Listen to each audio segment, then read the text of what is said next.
Hello and welcome to Mr.EvilWakes. If you love scary stories to sleep to, you're in the right place. Before we begin, don't forget to subscribe, like, and comment where you're watching from in the world. Now, relax, close your eyes, and let the rain carry you into the darkness. My daughter's imaginary boyfriend. I never used to believe in anything beyond what I could see.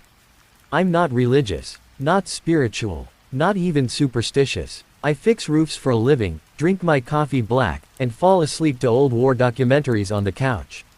Simple man, simple life. But that changed when my daughter started talking about her boyfriend. Her imaginary boyfriend. Her name is Lily. She's 7 years old. Blonde hair, soft eyes, loves jelly sandwiches with the crusts cut off.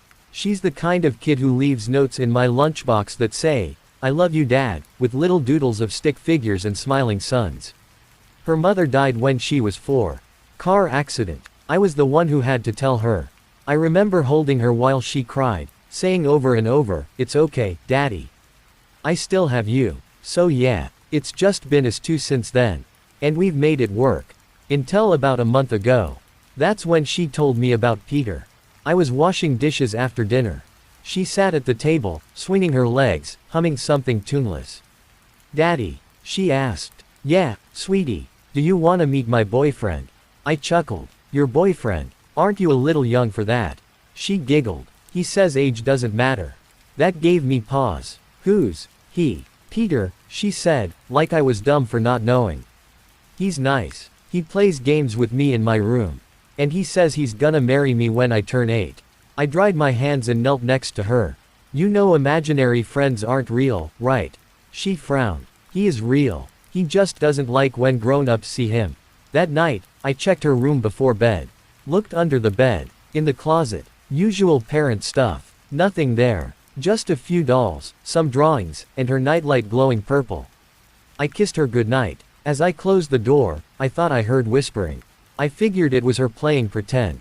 But then things started to get strange. I'd wake up and find her bedroom door wide open.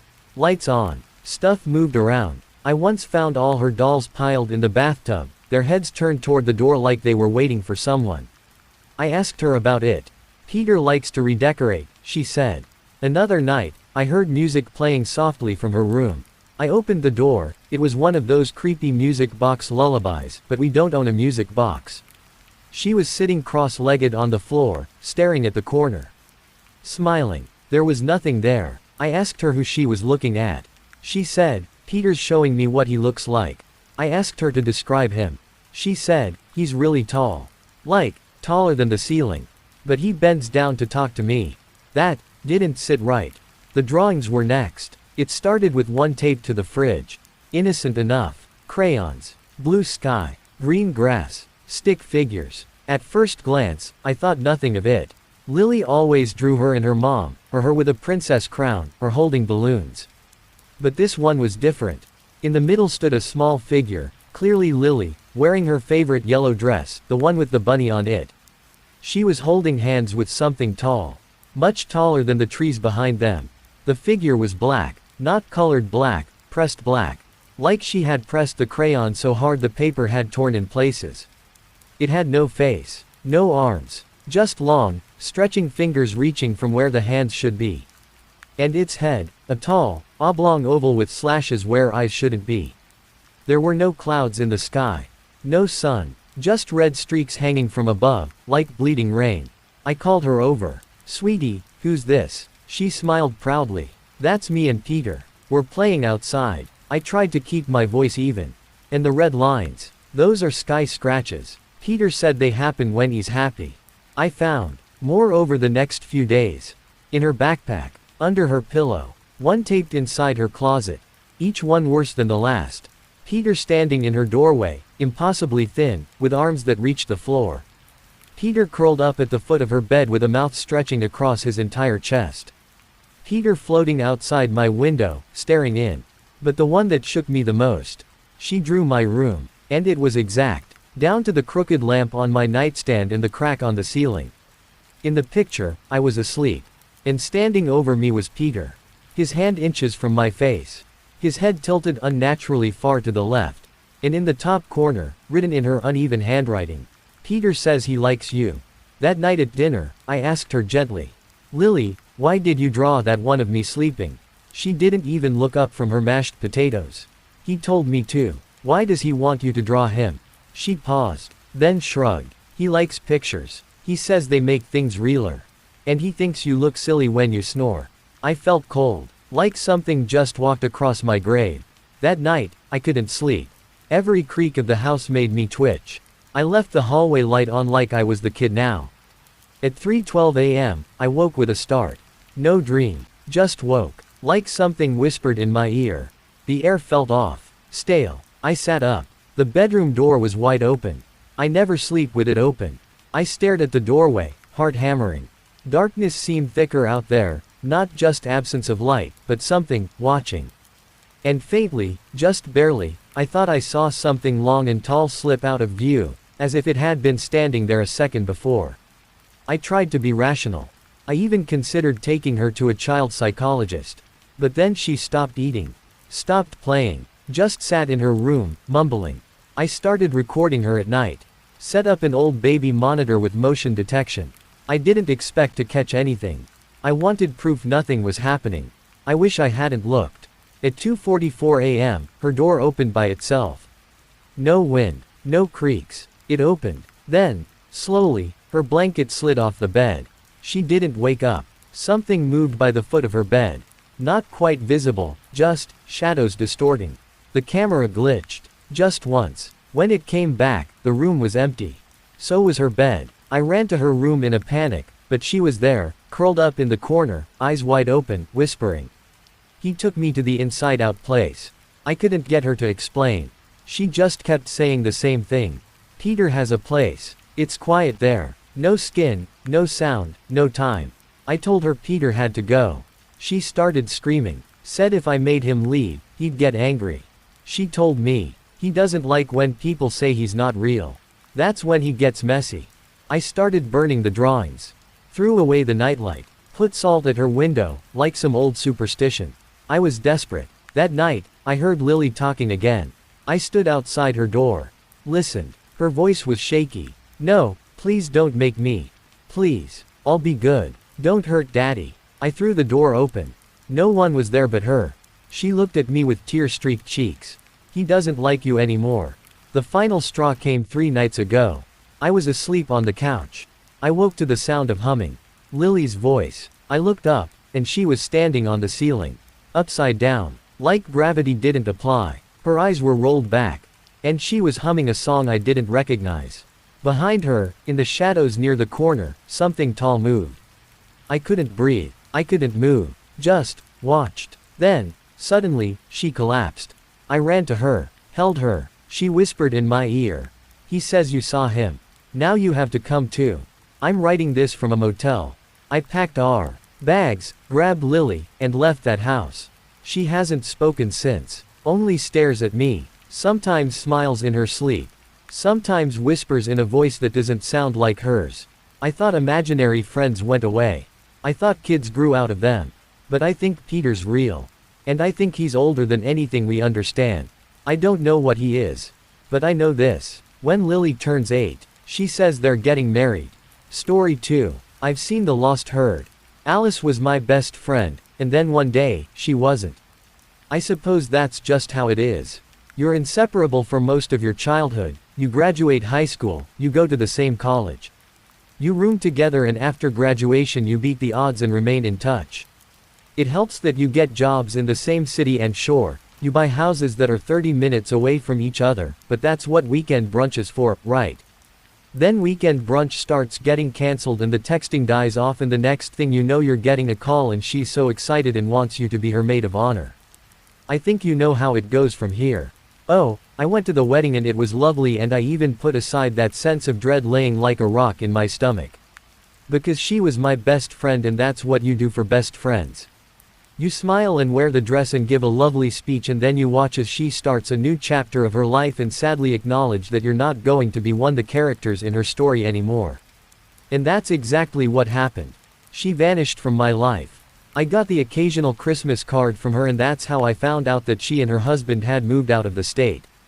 He was a real outdoorsy type.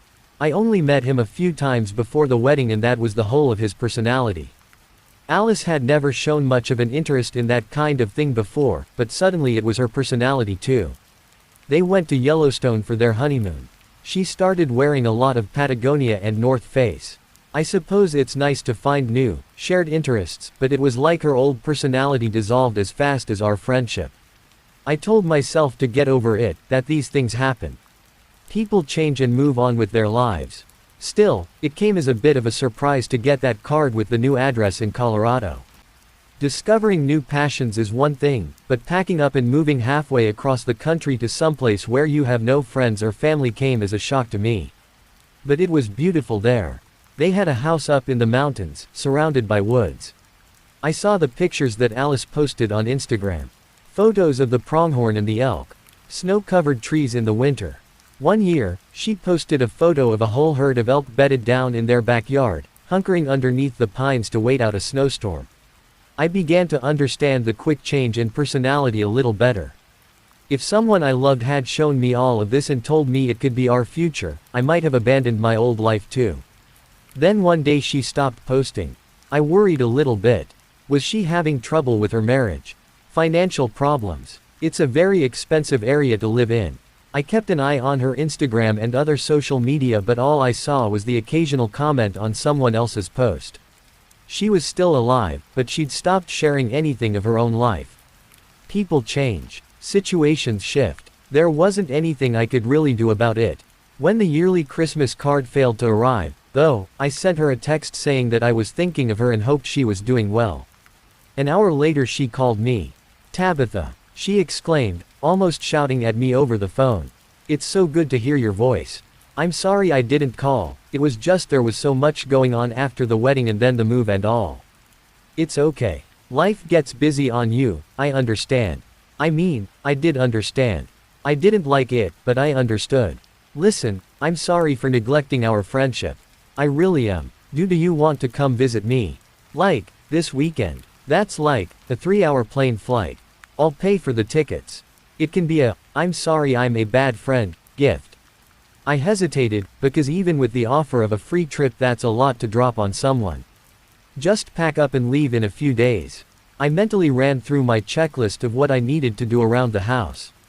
I needed groceries, but I supposed if I was leaving town that could wait. Then Alice whispered, "Please," over the phone. It was the desperation in her voice that convinced me. Suddenly, her silent Instagram account began to make sense.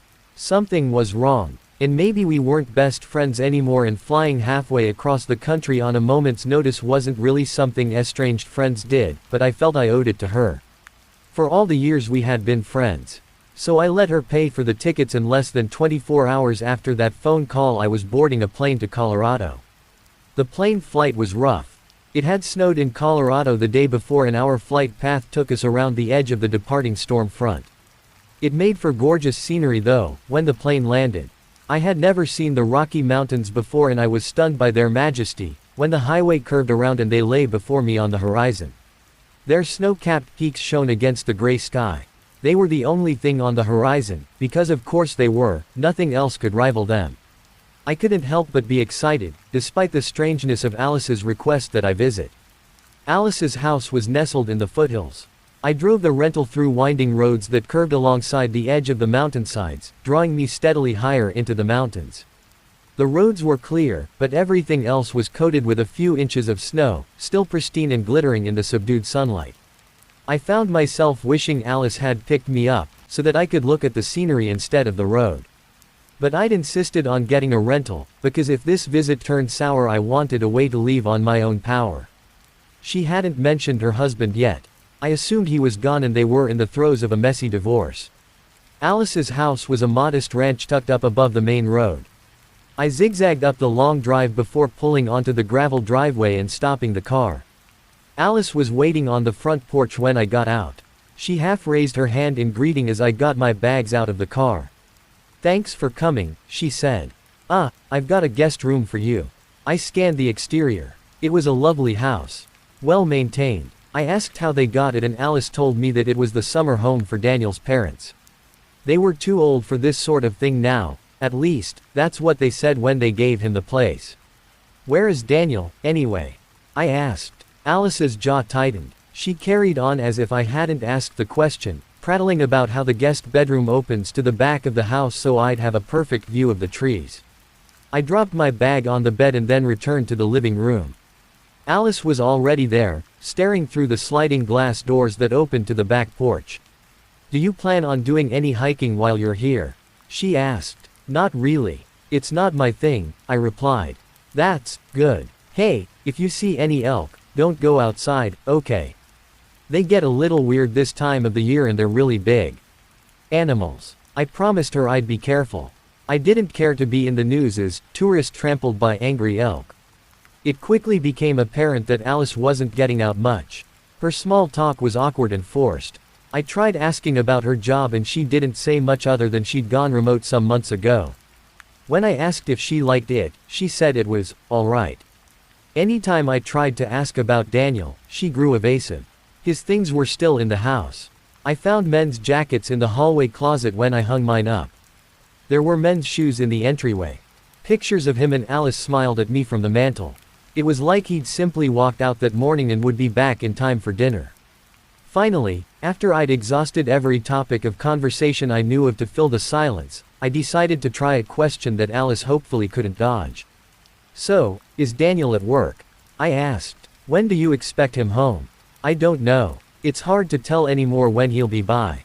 Maybe this evening. Could be tomorrow. Any day now, really. It seemed weird to me that she wouldn't know this. Is he traveling for work? Yeah. She stared out the window, at the trees past the porch, cupping her hot tea in her hands. It felt like she wasn't there anymore, that any words I'd say would just echo in the empty house. The silence was getting to me. I wasn't used to this much quiet. No cars, no neighbors, no dogs barking. I didn't know how Alice stood it. Maybe nothing was wrong, maybe Daniel was just traveling a lot lately and Alice was lonely. I'd lose my mind if I was trapped out here with nothing but the faint breeze stirring the trees for company. Hey, how about I go into town and pick up groceries for dinner? I suggested. I can cook us something. I'd had a peek at the fridge earlier. It was nearly empty, but the freezer was packed with microwave meals. Oh, sure. That'd be nice, she said. Do you want to come? No, I should stay here in case Daniel gets home. So 30 minutes of driving later, I found myself in a small grocery store with wooden floors and only 5 aisles. Their selection was surprisingly good for such a small store, however, and I settled on a couple of steaks and some potatoes. As I approached the checkout, I found a couple locals engaged in a hushed, anxious conversation. I think they're coming, the woman was saying. Could be as early as this evening. Did you see them? The cashier asked. No, but I was just at the bakery and Grace said she heard them pass by her house this morning. Grace likes to stir up drama. Yeah, but they're due any day now. Their conversation trailed off as I approached. I put my items on the counter and the cashier rang me up. The woman hovered nearby, politely waiting for me to leave before they resumed their discussion. I wanted to confront them about it and demand to know what was going on, but I supposed I could always ask Alice.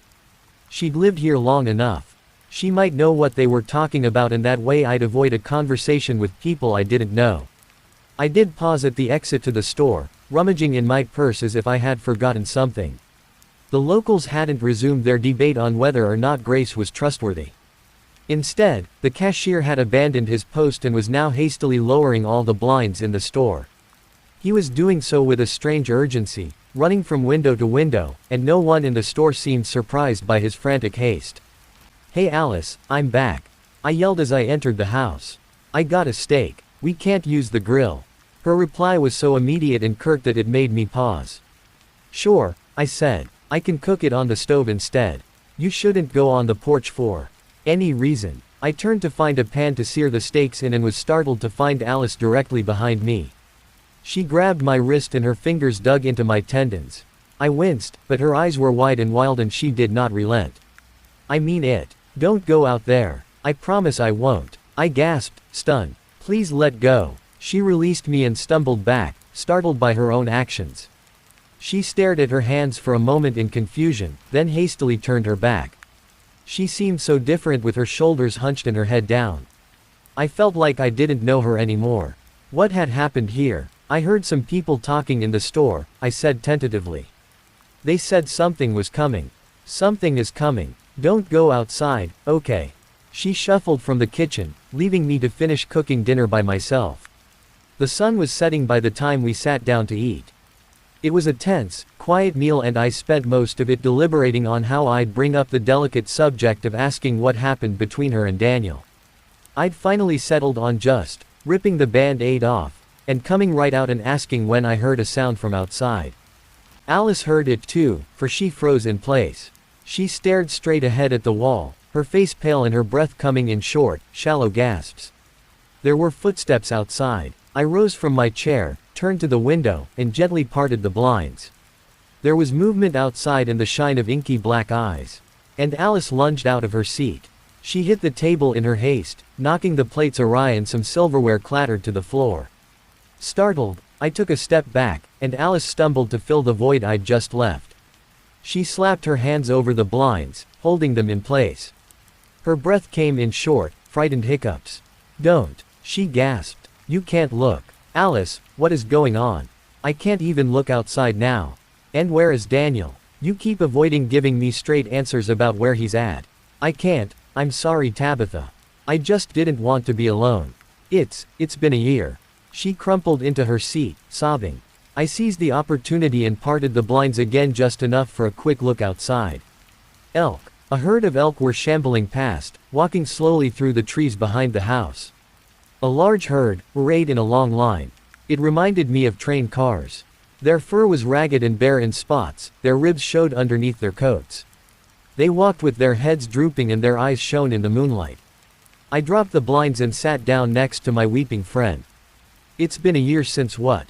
I asked. "Since Daniel left. I know how that sounds but, it wasn't his fault. They called to him. That's why we can't go outside. I looked outside just now. The only thing out there are some elk." She went pale. She grabbed my hands with her own, squeezing them tight. Her watery gaze sought my eyes and held them. Her pupils were dilated with fear. "You didn't hear anything, did you?" she whispered. "No, I hadn't. It was just some elk." But Alice wouldn't calm down, not even with my reassurances. "They come every year," she continued. "The lost herd. From before we were here, building our houses, pushing them out. That's what the locals told me, when we moved here. They walk from one end of the continent to the other, back and forth, over the course of the year." The cashier closing all the blinds in the store. Alice's own shuttered house. Her insistence on not going outside.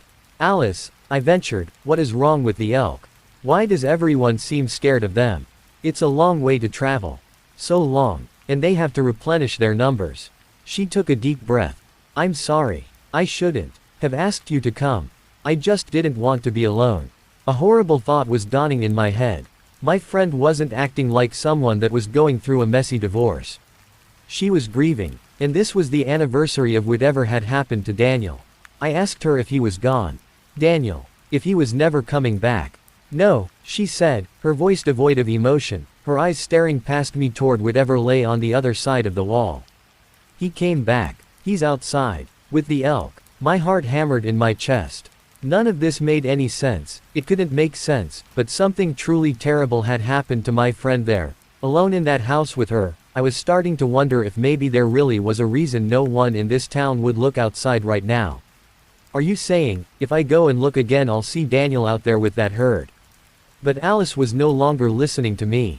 She rocked subtly back and forth, whispering to herself. "They have to replenish their numbers." I went to the door leading to the back porch. I shoved aside the drapes. The herd was continuing to walk past in slow, even paces. Some of them were shaped oddly, I realized. Their shoulders were positioned higher than their haunches and their necks were too short. Their fur hadn't grown in fully and pink skin showed in large patches along their flanks and bellies. Then one of them turned its head sideways. It stopped in its march and stared directly at me. A human face. Human eyes. Human hands, curling hoofed fingers into the dirt. Human skin, where the fur hadn't grown out yet. A face I saw staring at me from the photos on the walls and the mantle. Daniel. I was looking at Daniel. He opened his mouth and what came out wasn't quite the moan of an elk, but neither was it fully formed words. Yet underneath the indistinguishable garble was a meaning, one meant for me, one I understood. Come. Asterisk. My body was moving of its own volition. Somewhere, in the back of my mind, I began to panic. This wasn't what I wanted. I didn't want to go out there with those elk and whatever Daniel had become, was becoming. Yet all of that was buried under a need, an impulse rooted so deep in the rock and soil I might have well as been trying to stop the rotation of the earth. It was like the will of the trees and the sky and the mountains around us was bearing down on me, crushing my will, until nothing remained of myself except that one, irrefutable, command. Come. Asterisk. I fumbled with the lock for the sliding glass door. My hand was on the handle, about to wrench it open. My heart beat like a bird's wing, rejoicing. I was going. I would go with them. I'd walk to the ocean and back, again and again, and that was right and it was what I was meant to do. Then Alice hit me in the back of the head with a chair. I only remember fragments of what happened next as I faded in and out of consciousness. Alice stepping over me and opening the sliding glass door. Her crying had stopped and she walked with her shoulders back and her spine straight. It was the first time I'd seen her walk with confidence since I'd arrived.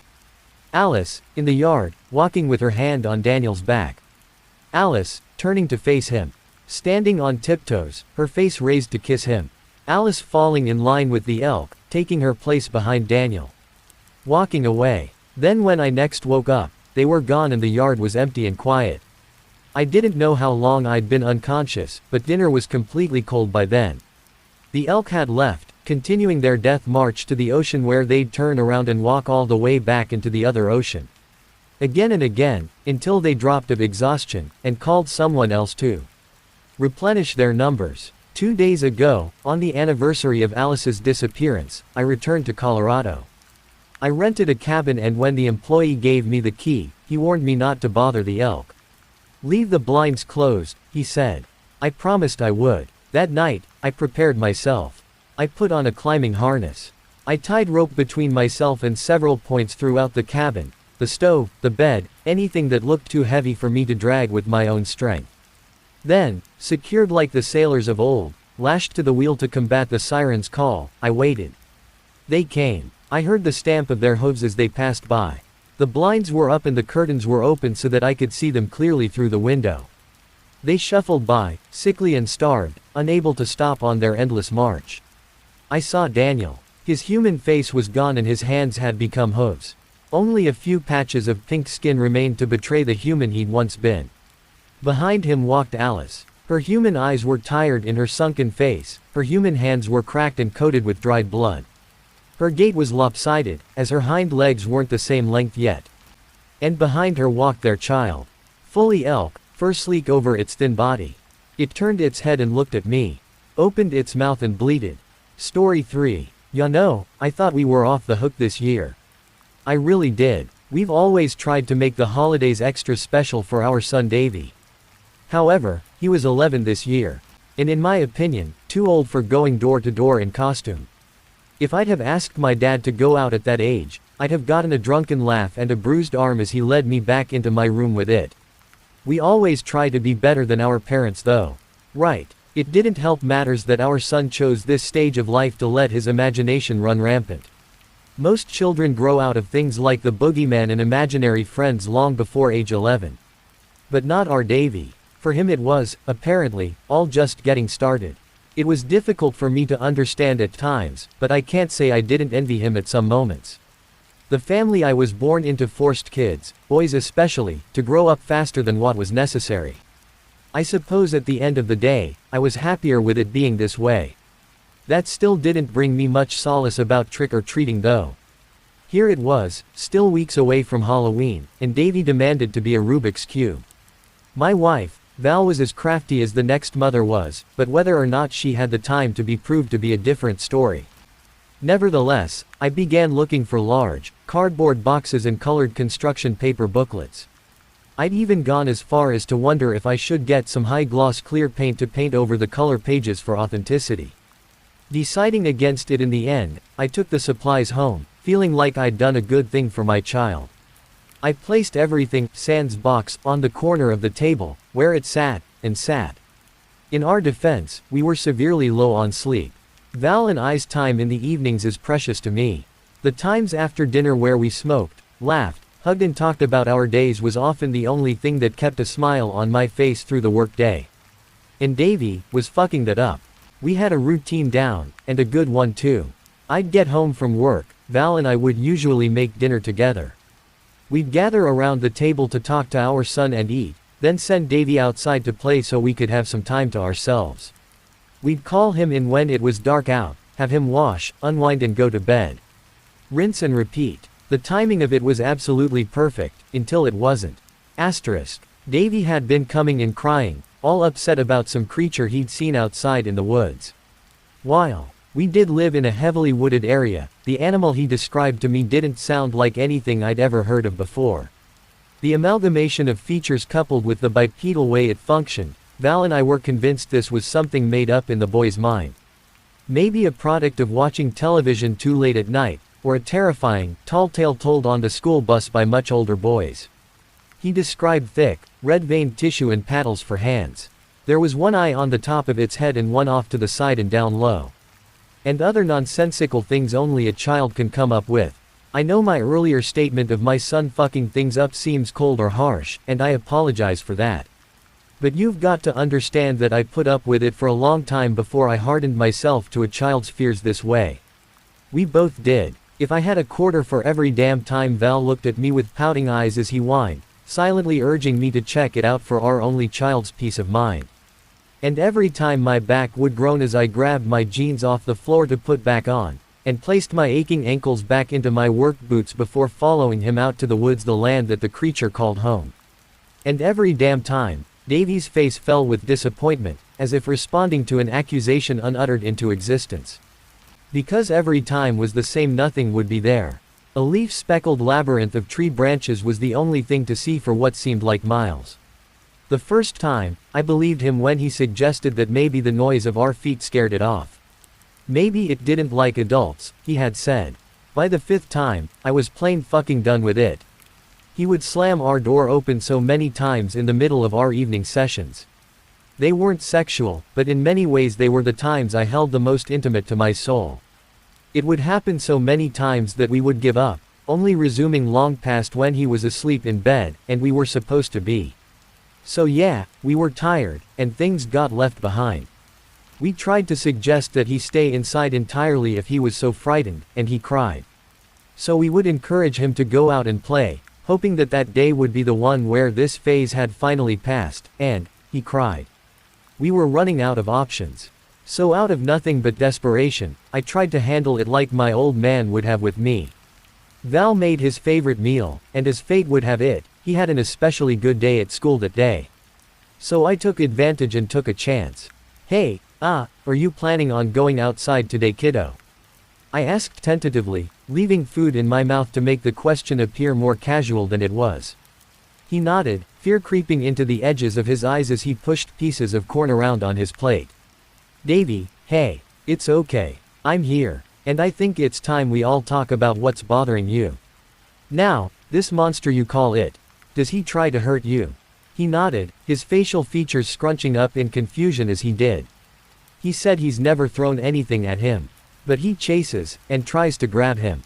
Well, that certainly does sound scary, sweet boy. Have you tried talking to him? Some creatures, like bears for example, will get scared if you puff up really big and yell really loud. He winced at this, stating that if anything, it's the opposite. The monster roars at him, in a voice that he can't compare to anything he's ever heard before. If he had to guess, he said it would be a cross from a hyena's cackle and a loon. Well, I'll tell you what, bud, I paused, gently placing my hand on his shoulder. You are our son and you are loved. You don't have to be afraid of anything. But, if you have trouble remembering that, there are ways you can protect yourself. Val cleared her throat to get my attention.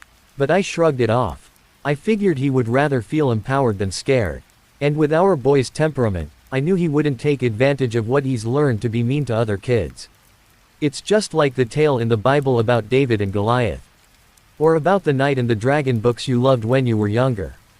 You've always loved knights. Now, are you going to live in fear of the dragon? Or are you going to go out there and slay it? I, of course, meant slay as in defeat and or stand up to his personal fears. I thought it was obvious when I said it. He nodded excitedly, and Val gave a tight smile despite her disapproval. 2 evenings later, and we had been back to our evening routine without incident. We all seemed better rested, more productive and in better moods. We tackled the Rubik's Cube as a family, with Davy gathering the colored pieces into their own piles, me taping the inside layers together and Val gluing them to the sides of the box. The colors of sunset had begun to bleed into the sky, but when he asked us in a voice that would soon deepen due to age if he could go out and play, his mother told him yes. He shuffled into his bedroom for a few minutes before we heard the slam of the screen door close behind him. So I gave my wife's ass a squeeze, winking at her before dashing up the stairs like the teenager she still made me feel like inside. She followed behind soon after, and before we knew it we were giggling into a pint of potato chip sprinkled Ben & Jerry's while trying to find something on TV. Her laughter made the time fly by, and it was longer than I'd like to admit before we acknowledged the silence in the house, indicating that Davy was still outside. I tried to remain calm, however Val had flown past me and was already taking the stairs 2 at a time. Her voice trailing softer and she ranted about how he'd never been late before and that he knew he was supposed to come in as soon as it was dark outside. The screen door slammed shut just as I reached the last step, with nothing but a breathless gasp to prepare me for what I was about to see. Our son stood in the kitchen entryway, his red speckled teeth stretched in a smile of triumph that was unnaturally wide. His shirt, pants and shoes were dotted with blood.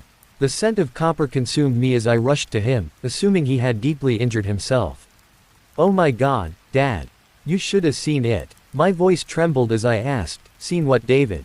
Are you okay?" "Oh yeah, I'm fine guys. I did it though. I finally did it." Let me take a moment here to say that the very worst I imagined had happened was that he killed an animal. Maybe a large cat, dog, God forbid, raccoon or something. So when he said he had defeated the monster, that was the very worst place that my mind went. Val flirted with conclusions that were much more vivid. She asked me privately if there was a possibility that maybe he really did see a monster out there. Then, just as I was about to even hint at taking her seriously, she referenced the new movie about the father and daughter that killed a unicorn. If I was a teenage girl, I'd roll my eyes.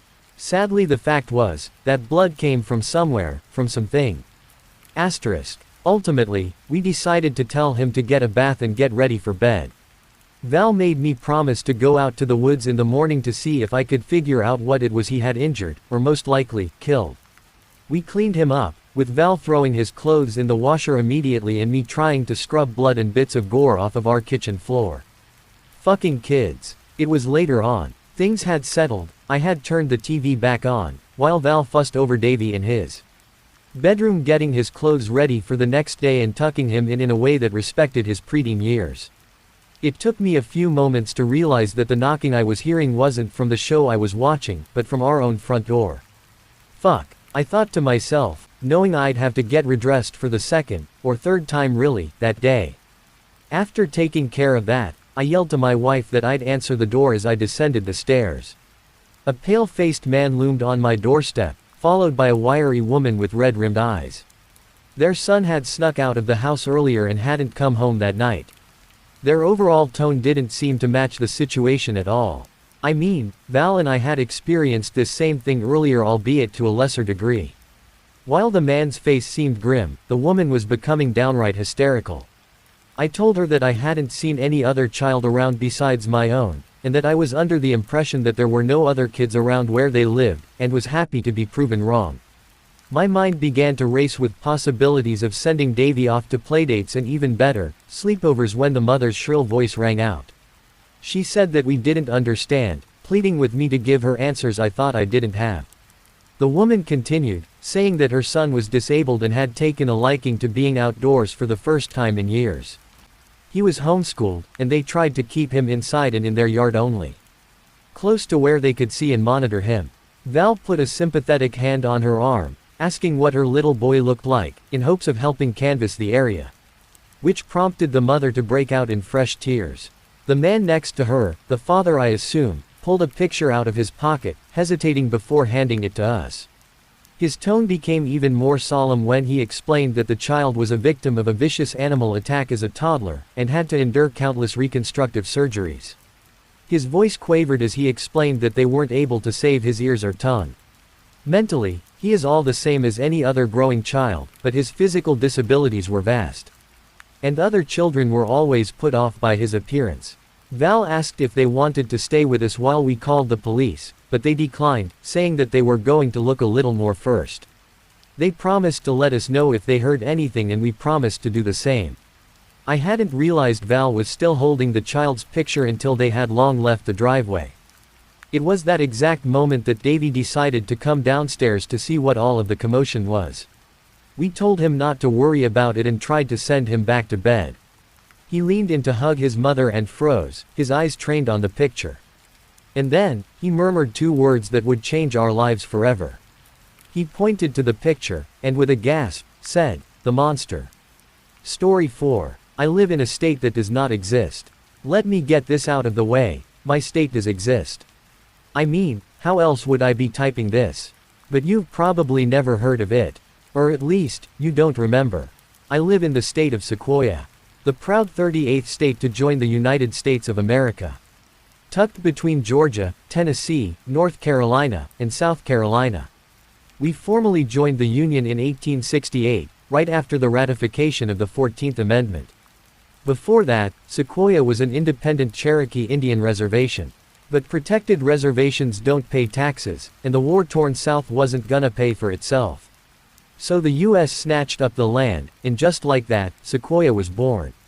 Everyone living here got labeled a tax-eligible citizen.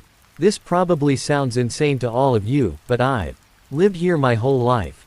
We're being erased. Not metaphorically. I mean, nobody outside of Sequoia has any evidence we were ever here.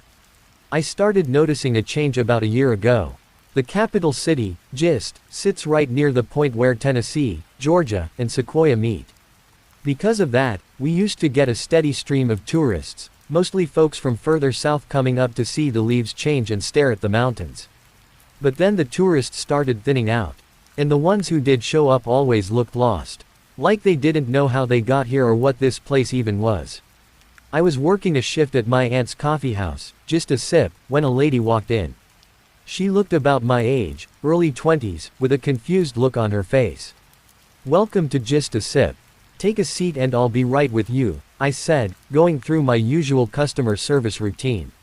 "Actually, I was just hoping to get directions," she said, kind of glancing around. "This place isn't on my GPS." I figured she had to be mistaken.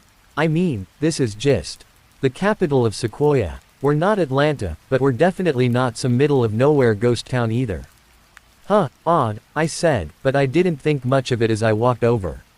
"You're in Gist. Where are you trying to get to?" "I'm sorry, where is Gist?" "I'm supposed to be in North Carolina right now." I chuckled. "You're about an hour out. This is Sequoia." Her face dropped, like she thought she misheard me. "Sequoia? What is that?" I had to stop myself from rolling my eyes. "Is that a joke?" I was genuinely asking, but her face told me it wasn't. I pointed to the map on the wall. "No disrespect, but nobody's ever asked me that before. Are you from out of the country?" I tried to keep it light. "I'm from Savannah," she said, still looking shaken. "You're from Georgia and you don't know about the state right above you." I cracked a smile, still trying to be nice. "Not so sure you should be traveling alone." She didn't smile back. "There's no state called Sequoia. I should be in North Carolina right now. Look." She pulled out her phone and showed me her GPS. It looked like it was glitching. Constantly rerouting, stuttering like it was looking for roads that didn't exist. And sure enough, Sequoia wasn't on the map. Tennessee touched North Carolina directly, like someone had cropped us out in a bad Photoshop. "That's weird. Your GPS must be glitching or something. Here, take a seat and we'll pour you some coffee and get you a map." I tried to be courteous. She was visibly shaken, and her eyes were darting around like she was looking for an exit. I needed her to calm down before she scared the other customers. She thanked me, and I sat down beside her to help her work through the map. She looked like she was trying to read a foreign language. "What's your name?" I asked, starting to wonder if maybe she wasn't mentally well.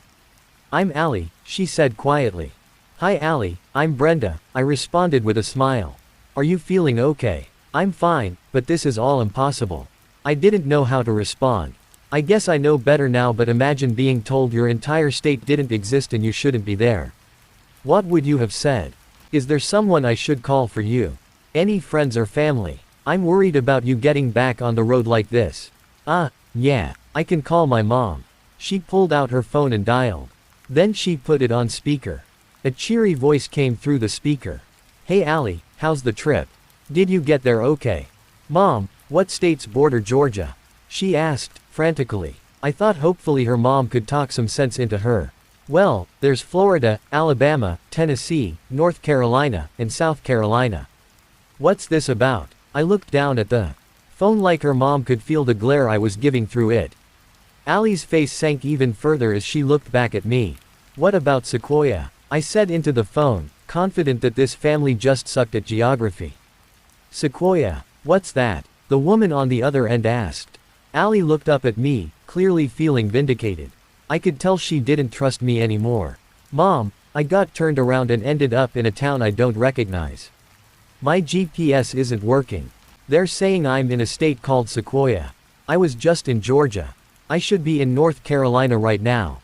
Mom, this isn't making any sense. Where am I? She was starting to spiral. I tried to calm things down. Other customers were starting to look her way. Ma'am, I'm sorry, but I don't understand. You're in the state of Sequoia, in the town of Gist. I want to help you, but you need to try to stay calm. I debated calling 911. This woman clearly needed to be evaluated. Her mom backing her up wasn't helping.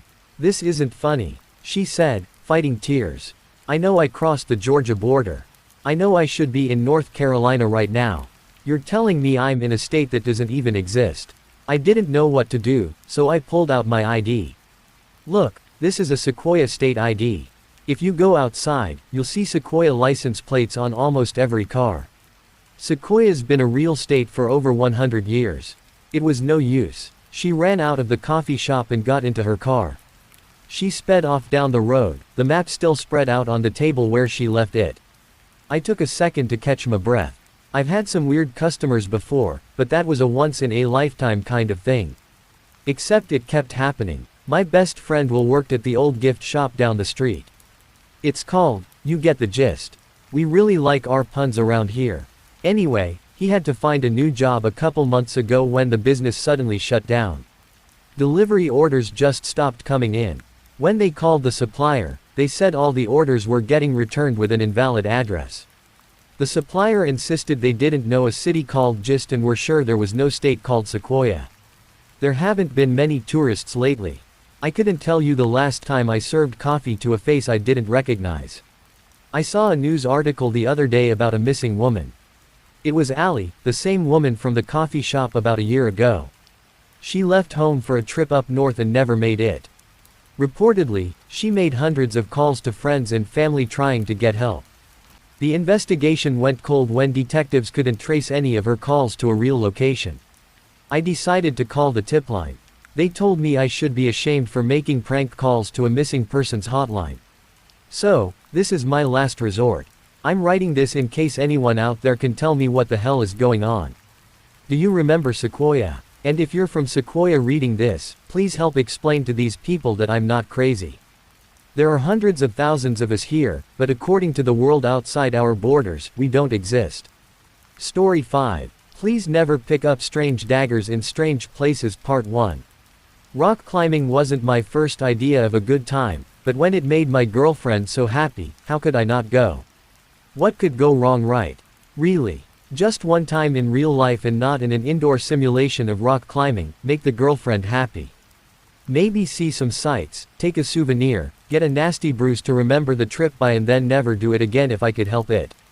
Anything was better than working my shitty internet IT job setting up routers and modems remotely for mostly old folks whose tech expertise extended to that of a can opener. Their willingness to learn was very, but again, anything was better. On our way to the rock climbing place in Indian Creek, Utah, my girlfriend Mia talked animatedly in the passenger seat about rock climbing techniques, how to position your hands inside the large, open cracks that jutted their way through the reddish cliff face.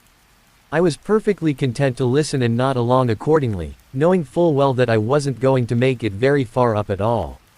I was determined to go just high enough for her to say she was proud of me, and then scurry myself back down like a disgruntled spider to watch and be supportive from the ground. Where I belong. I always thought she was so cool for doing this sort of thing, but you wouldn't ever catch me near a piece of climbing equipment if it could be helped. When we arrived at the climbing spot, I got out of the car and craned my neck back a little bit to take in the absolutely gorgeous sight of the soaring peaks and beautiful array of sandstone colors that painted the landscape with their dusty hues. Towering cliff faces and spiraling precipices stared back at me as I put my hands on my hips and took in the gorgeous views. Yep, I was gonna probably die today. Better than doing IT, I reminded myself harshly. Danny. Mia called from the trunk of the car, her voice laced with a wide grin. Come here so I can fit you with your harness. Definitely gonna die. I made a show of begrudgingly dragging myself over to her, to which Mia snorted in amusement and patted my chest with mock sympathy. Oh, you poor big man forced to be active for once in your little techie life. Have pity. I begged dramatically, throwing a forearm over my eyes for extra effect. I miss my desk chair. I'm sure you do, she said flatly, shoving the sit harness into my stomach just hard enough to make me let out a huff of air. Put this on, and try not to get your junk stuck in the zipper. I don't wanna have to take you to the hospital yet. Yet? I asked, only half nervously. She grinned at me and shut the car trunk with a thud, going about fitting herself with her own harness. I got mine on as comfortably as one could. It was a waist harness, so if you lost your footing the rope would catch and keep you suspended enough so that you wouldn't fall to your death. She checked the clasps on the back and then started pulling me by the waistband of my harness towards the nearest cliff face. Better than IT, I told myself as she secured the rope, tying several knots over and over in a particular sort of way. She chatted happily with me, explaining the clasps and what they meant. The terms solo roping and bolts being spoken out loud, but I was too busy staring down, or rather up, the side of the ridiculously high cliff face she wanted me to attempt to climb. Before I knew it, she had monkeyed her way up a stretch, and pounded in the rope and tether before scurrying back down to secure a length of rope around me and reassured me that if I fell, the knot would catch me before I hit the ground. And what? Dislocate my hip? I asked, tugging at the rope to make sure it was properly connected. Only if you don't fall from a high place, but I'm not gonna let that happen. She smiled brightly from above, beautifully. She was like the sun, reflecting its rays back at me in a gorgeous redirection of positivity and confidence. I felt like a rain cloud, but smiled back, my anxiety peaking as she spun on her heel and approached the wall. I had seen Mia climb many cliffs before, some of them even bending over her at an angle in some instances, but there was something about this cliff that made me extremely afraid for her. Maybe it was the fact that I was expected to climb the damn thing too that made me see it in a more intimidating light. I watched her go up, up, up, one foot after the other. Looking far above her head, I noticed something odd in the cliff. Something was shining in the sunlight. Mia had paused at this point and was looking up, squinting against the sun to look at the same thing I was seeing. Above this oddly shining rock was a slice in the cliff, an opening. I knew Mia, and by the time I had opened my mouth to tell her that I didn't want her climbing that high, she told me, I'm going to see what that is. Follow me. Me, being a good boyfriend, knew enough about my girlfriend's hobby and had done it enough in practice to be slightly okay at it. But it was a requirement from the beginning, as it was her passion, and my skill determined how long I was going to keep on living my life. So I followed dutifully after her, watching the ground get lower and lower with every god-forsaken hoist of my body weight. I pressed myself against the hot, gritty stone, and looked up at her as a gust of wind blew by, sending a small dust cloud over us both. You doing okay? She called down after me. I'm just peachy. I called back, trying not to sound as stupid as I thought I sounded. Whenever you say that, you aren't peachy. Mia called back, unperturbed at the meters of space between her and the ground, looking down at me. Do you need to go back? No. I called back up at her, taking another shot at grabbing for the stubborn handhold I couldn't quite reach. I'm an expert. She laughed again. Good. This was better than IT. When I looked down at the ground again after the next 5 minutes, I came to the eventual conclusion that it actually was not better than IT, and in fact, much worse. At this point I clung to the cliff wall and breathed as steadily as I could. One misstep and I could fall. One misstep and this harness would be the thing that determined whether or not I was to keep living. What felt like miles above me, Mia suddenly shouted, "Dan! I found the thing." "What thing?" I called up at her, my voice cracking pathetically and echoing over the rocks. The shiny thing. She had disappeared from the side of the wall, and had somehow managed to hoist herself up into the crack in the cliff face. She was looking down at me on her belly, holding the object out for me to see. She was still too far away from me for me to see it properly, but I squinted anyway. "What is it?" I asked, wondering if I could go down now. "A dagger," she called back excitedly, and that got my attention almost immediately. "It's a really cool ornate dagger.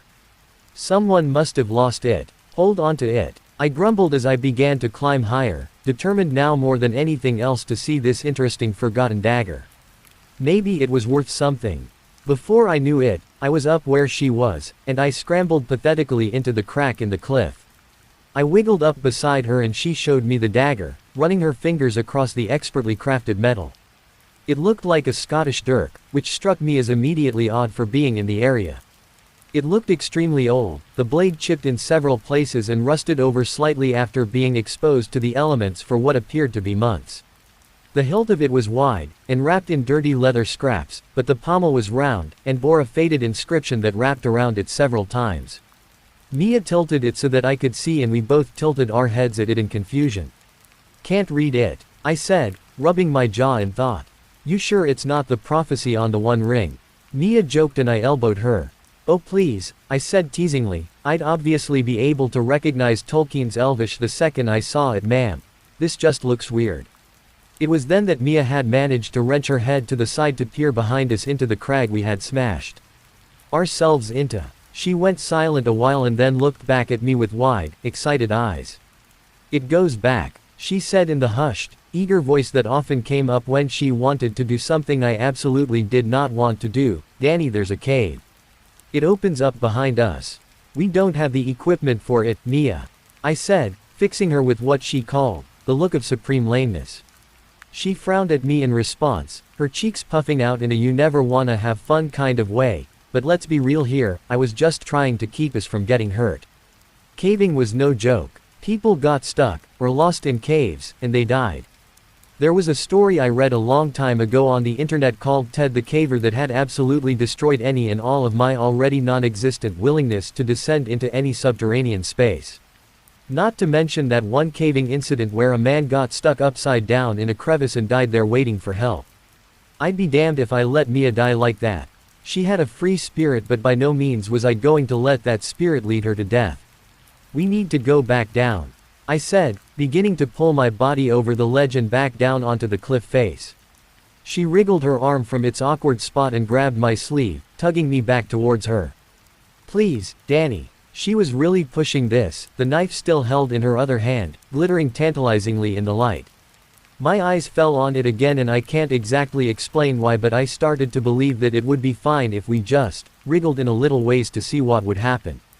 Maybe we were at the site of some kind of archaeological discovery. Maybe we had found a secret cave entrance that was some kind of important site for ancient people of the area. I doubt they'd have Scottish-style daggers though. I looked into her eyes and made a big show of sighing dramatically before I relented with a nod, and Mia wiggled over the distance between us to kiss me softly in thanks before turning all the way around and facing the dark inside of the cave. "Can you reach into my backpack and pull out the flashlight?" she asked, and I obeyed, struggling in the cramped space to really move at all. She had more mobility than me since she was significantly smaller, and I handed her the flashlight. She clicked it on and shone the beam of light deeper into the cave. It seemed to narrow on all sides into an odd little hole near the back. She then began to army crawl her way deeper. Some instinctual part of me thought it would be best to just change my mind. Even if I ended up sleeping on the couch or not getting affection for a while from her, it would still be better than whatever was deeper in this cliff cave. Anything was better than losing her, but the light off the dagger in her hand bounced tantalizingly, like a beautiful thing I couldn't reach, so I followed. Dutifully I followed her like I had always done since the very beginning of our relationship. Near the back of the tunnel, the hole looked different. It had looked small when we first saw it from the front, but now it looked barely passable as a hole at all. It looked more like a generous crack in the wall. I watched as she began to wriggle through with no trouble, but as I watched more and more of her body disappearing into the crack, I had this panicked urge to grab her leg and pull her back to safety. "There's a room," she called excitedly, her voice reverberating off the stone walls. Then, before I could move properly, her feet had slipped through and I could only see the frantic light of her flashlight flashing over the walls as she seemed to be able to stand up. My turn. I began to squeeze through after her, grunting with effort and feeling the air leaving me as I pushed through the crevice. I had to turn my body sideways to fit my shoulders through and push with my legs. When I was halfway through, she reached down to play with my hair gently. She was sitting cross-legged next to the hole, smiling happily with the flashlight beam under her face. It made her look slightly psychotic. "Are you having fun?" I asked her in a breathless voice as the rock pushed against my back and chest, restricting my air intake slightly and making me kind of panic. "So much fun," she said, leaning down to kiss my sweaty cheek. "This is so awesome." "Yeah, well," I grumbled, getting my arms through and catching myself before I fell on my face. "I'm glad one of us is having a good time." Her face fell slightly and she reached out to help me the rest of the way. I laid on the dirty ground for a minute in my back, trying to catch my breath and thinking about how if we'd need to make a quick exit I would probably get stuck in there if I wasn't concentrating properly on movement. Quick exit? From what? She leaned over me, hands on her knees and tilting her head. "You okay?" she asked softly. "Yeah, why wouldn't I be?" I replied nonchalantly, trying not to be the downer she always claimed I was. I had always been the careful one, the nervous one, the scared one. It had been a source of contention in our relationship for a long time and I couldn't help the fact that I had anxiety. Just because I wasn't as outgoing as her didn't mean that I was any less fun. Just because I was careful didn't mean I wasn't capable of having a good time. I looked up into her beautiful face and managed a shaky smile. "You're freaking out, aren't you?" she asked, helping me sit up.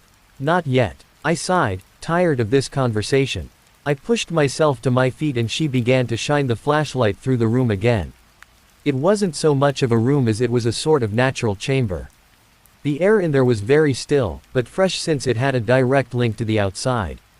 The floor was windswept near the hole, and now that I could reach my backpack I pulled out my own flashlight to observe the area. I shone it back towards the way we had come in and paused as I noticed something weird about the way the rock looked from this side. There were scuff and scratch marks on the stone beside the crack that looked uncomfortably like marks made from desperate hands. Darker stains in the dirt arched around the hole like someone was struggling to get through from this side. I really needed to stop reading scary books before bed. It was probably from animals. "Look," Mia said in a voice pitched up in excitement, "look at that doorway." I followed her beam of light to find that there was indeed a doorway. Man-made. It had wooden beams on the sides and top with supports. Further beyond it was a tunnel that curved at an angle, seemingly chiseled out of the stone itself by tools. The urge to grab Mia and shove her right back out the crack was mounting as I watched her stride confidently through. I took one look back at the crevice that led to the outside world, before following after her. Dutifully, faithfully. As always. Thank you for spending your night with me. If you enjoyed this story, be sure to hit the like button, subscribe, and comment where you're listening from. And if you want more rain-soaked nightmares, check out the next video. Sleep tight, if you can.